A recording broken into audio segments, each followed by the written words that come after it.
देख रहे हैं न्यूज शो रामीन सैयद के साथ। भारतीय क्रिकेट टीम के कप्तान विराट कोहली और बॉलीवुड अदाकारा अनुष्का शर्मा की शादी की खबरें एक मर्तबा फिर से गर्दिश करने लगी हैं, लेकिन अनुष्का ने इन खबरों को अफवाह करार दे दिया है हमेशा की तरह।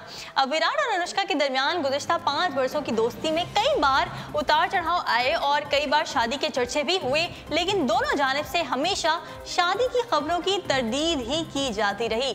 भारतीय मीडिया में एक मर्तबा फिर दोनों की शादी का खूब चर्चा है, लेकिन अदाकारा ने ऐसी खबरों को अफवाह करार देते हुए उसे मुस्तरद कर दिया है। इसकी वजह क्या है इन अफवाहों की? हाल ही में एक ब्रांड की तशहीर के लिए अनुष्का और विराट कोहली ने एक साथ टीवी इश्तिहार भी किया है, जिसमें दोनों दुल्हा और दुल्हन के लिबास में मलबूस थे, साथ ही शादी के वादे भी किए गए। इश्तिहार के बाद एक मरतबा फिर दोनों की शादी की अफवाहें उड़ने लगीं और मद्दाहों को इस वक्त उन अफवाहों पर हकीकत का गुमान होने लगा जब विराट कोहली ने क्रिकेट बोर्ड से दिसंबर में छुट्टी की दरख्वास्त की। विराट कोहली ने वेस्ट इंडीज के खिलाफ दिसंबर में होने वाली सीरीज से माजरत करते हुए छुट्टी की दरख्वास्त में ज़ाती मसरूफियात का जिक्र किया, जिसके बाद भारतीय मीडिया पर खबरें गर्दिश करने लगी कि विराट कोहली अनुष्का शर्मा से शादी के लिए छुट्टियां ले रहे हैं। दूसरी जानिब अनुष्का शर्मा ने ऐसी खबरों की एक मरतबा फिर तरदीद की है और उनके करियर एजेंसी ने इस हवाले से बाकायदा तौर पर बयान भी जारी किया है। अदाकारा की एजेंसी से जारी बयान में कहा गया कि विराट और अनुष्का की शादी की खबरों में कोई सदाकत नहीं। दूसरी जानिब भारतीय क्रिकेट बोर्ड की जानिब से कहा गया कि कप्तान विराट कोहली मुसलसल मैचेस के बायस थक चुके हैं, इसलिए आराम के गर्ज से उन्होंने छुट्टी की दरख्वास्त की है। अब सच क्या है ये तो हमें वक्त ही बताएगा। नाज़रीन, भारतीय खूबरू अदाकारा ऐश्वर्या राय बच्चन अपनी हालिया फिल्म में माजी की तरह फिल्मगिनों को मुतासिर ना कर सकी, लेकिन अब उन्हें एक और फिल्म में कास्ट कर लिया गया है।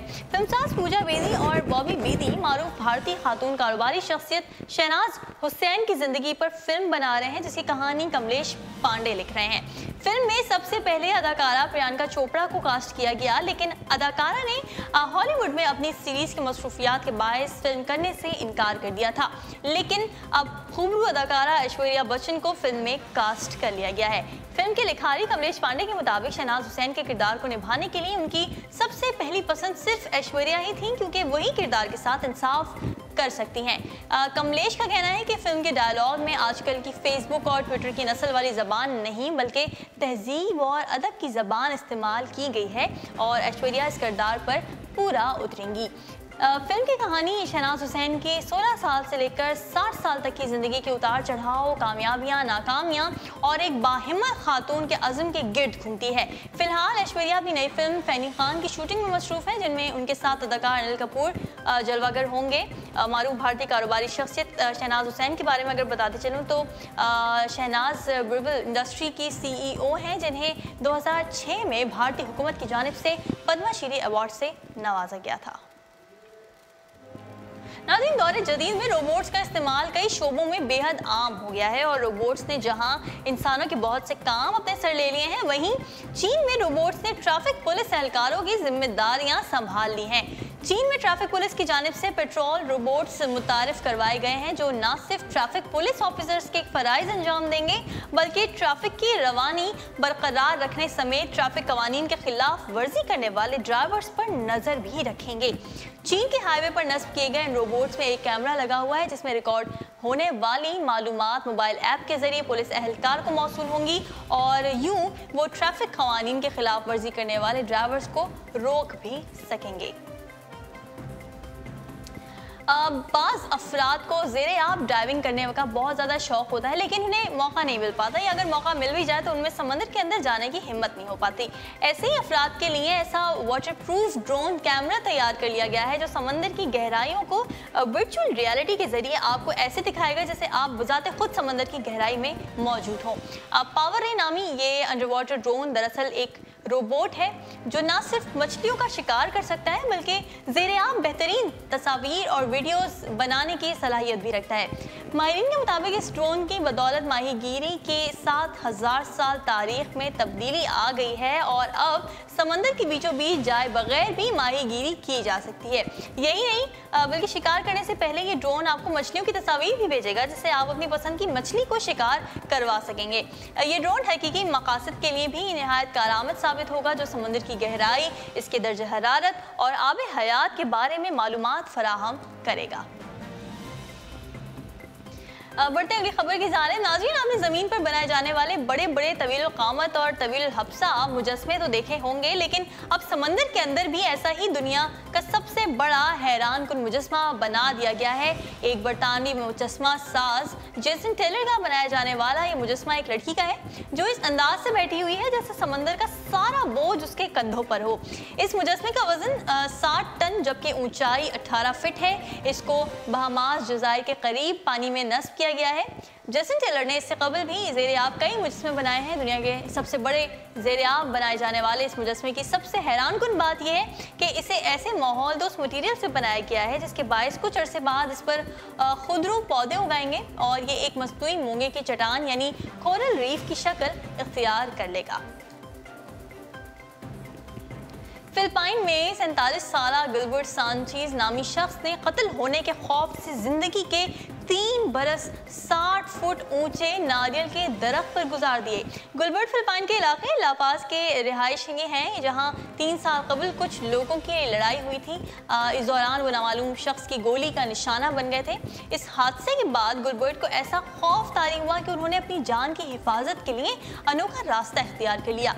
उनकी वालदा समेत भाई और मोहल्ले वालों ने काफ़ी हद तक समझाया भी और दरख्त से नीचे उतरने का कहा, लेकिन गिलबर्ट ने इस किसी की भी नहीं मानी। 3 साल तक उनकी वालदा ने उनका खाना पीना, कपड़े और दीगर ज़रूरियाती अशिया रस्सी से उन्हें देती रहीं, जिसके ज़रिए गिलबर्ट 60 फुट ऊंचे नारियल के दरख्त पर जा पहुंचे थे। उनकी वालदा का कहना है कि इस हादसे के बाद उनके दिमाग में ये खौफ बैठ गया था कि कोई उन्हें मार डालेगा। यही वजह है कि उन्होंने अपनी ज़िंदगी दरख्त पर ही गुजारने का सोच लिया था।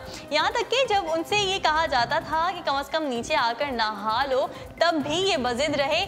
तूफ़ानी बारिश हो या शदीद धूप, गिलबर्ट हर मौसम को बर्दाश्त कर लेते थे और ज़िंदगी को शदीद सख्ती से गुजारने के बावजूद भी अपने आप को महफूज समझते थे। गुज़िश्ता माह इलाके के एक फ़र्द ने गिलबर्ट पर ब्लॉग लिखा जो सोशल मीडिया पर खूब वायरल हुआ, लेकिन इस पर एक न्यूज़ एजेंसी की जानिब से फिल्म बनाने वाली टीम को भी भेजा गया। फिल्म साजों ने इलाके के लोकल गवर्नमेंट से इजाज़त तलब की और 11 अक्टूबर को लापास पहुँच गए। फिल्म की टीम ने गिलबर्ट के घर वालों से रब्ता किया, उन्हें अपने साथ एक माहिर नफ्सियात को भी लेकर गए थे। सबसे पहले गिलबर्ट को माइल किया कि वो अपने जहन से इस खौफ को दूर कर दें कि उन्हें कोई मार डालेगा, जबकि यकीन दहानी करवाई गई कि इलाका अब हर लिहाज से महफूज कर दिया गया है। खूब इसरार के बावजूद भी गिलबर्ट टस से मस्त ना हुए। आखिरकार उन्हें ये धमकी दी गई कि अगर वो नीचे नहीं आएंगे तो दरख्त काट दिया जाएगा, ताहम फिर ज़िंदगी से हाथ धोना पड़ेगा। धमकी उन पर खूब असर कर गई और गिलबर्ट ने अपना फैसला बदल लिया। नीचे आने के बाद गिलबर्ट के जिस्म पर काफ़ी ज़ख्म के निशान और ज़ख्म भी पाए गए और गिलबर्ट को फौरी तौर पर इलाज के लिए अस्पताल ले जाया जा चुका है, जहाँ डॉक्टर्स ने उन्हें नफ्सियाती मरीज करार दिया है। इलाके वाले और दीगर लोग सोशल मीडिया के जरिए उनका इलाज के लिए एहतियात भी फराहम कर रहे हैं। नाज़रीन, महकमा जंगलात डेरा इस्माइल खान के DFO ऑफिस में खुसूसी तौर पर बनाए जाने वाले मिनी चिड़ियाघर में मुख्तलिफ अक़साम के परिंदे फराहम कर दिए गए हैं। वसी अरीस पिंजरे में महकमा जंगली हयात की जानिब से फराहम करदा इन परिंदों को सूबाई सेक्रेटरी जंगलात सैयद नज़र हुसैन शाह ने अपने हाथों से छोड़ते हुए कहा कि छोड़ जाने वाले ये परिंदे न सिर्फ डेरा इस्माइल खान के जंगलात दफ्तर की खूबसूरती में इजाफा करेंगे, बल्कि इन कीमती परिंदों की नस्ल बढ़ाने के इकदाम को भी फ़रोग़ देने का सबब बनेंगे। उन्होंने मज़ीद कहा कि डेरा इस्माइल खान में बिलियन ट्री मनसूबे के तहत लगाए जाने वाले जंगलात में भी कोशिश की जाएगी कि जहाँ जहाँ मुमकिन हो वहाँ जंगली हयात की नायाब नस्लों को परवान चढ़ाया जाए, जबकि इन कीमती और नायाब परिंदों की हिफाजत के लिए भी खुसूसी इंतजाम किए जाएंगे। इस मौके पर conservative Shafqatullah Khan, divisional forest officer Dera Abid Mumtaz और DFO जंगली हयात सजील बलोच भी सूबाई सेक्रेटरी जंगलात सैयद नज़र हुसैन शाह के हमरा मौजूद थे। दूसरी जानिब माहिरीन का मानना यह है कि इस तरह परिंदों को उनके कुदरती माहौल से दूर रखने से उनकी अफजाइश, नस्ल और उनके आदात और अतवार में फ़र्क भी पड़ता है। जी नाजरीन, अगली खबर की जाने बढ़ते हैं। दुनिया भर में कुल इंसदाद पोलियो का आलमी दिन मनाया गया था और दुनिया भर में सिर्फ 3 ममालिक पाकिस्तान, अफगानिस्तान और नाइजीरिया ऐसे ममालिक हैं जहां आज के तरक्की याफ्ता दौर में भी पोलियो जैसा मर्ज मौजूद है। पाकिस्तान भर में पिछले 1 से 2 साल के अरसे में इंसदाद पोलियो वायरस के हवाले से ड्रामाई तब्दीलियाँ देखने में आईं। एक वक्त था जब पसमानदा और गैर तरक्की याफ्ता इलाकों में इंसदाद पोलियो के खतरों को बांझ कर देने वाली दवा समझा जाता था और लोग उसे अपने बच्चों को पिलाने से एहतजाज करते थे।